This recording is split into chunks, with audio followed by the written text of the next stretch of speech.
today's text, we find Jesus coming to Bethany 6 days before the Passover.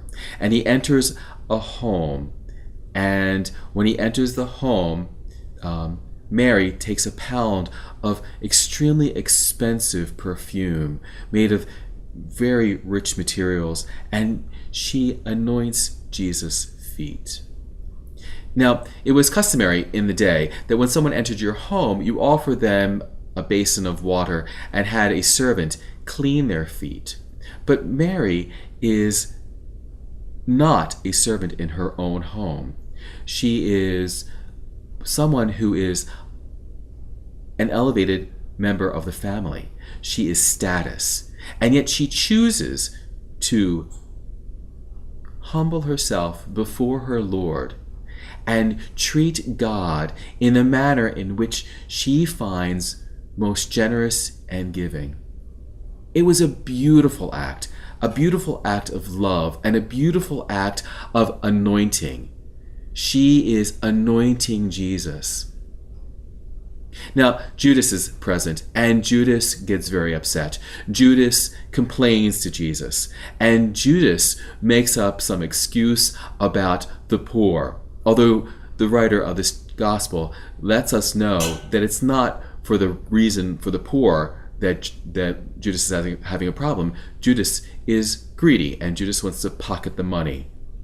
That's what John is telling us. But excuses aside, Judas refuses to see the act of Mary as an act of love. Judas refuses to see that the act of Mary is the one that is to show of her affection and an understanding of who God is and what is to happen. Jesus rebukes Judas and tells Judas to leave her alone, because Jesus sees the beauty of the humble act of anointing his feet. And Jesus allows Mary to display her love in such a way.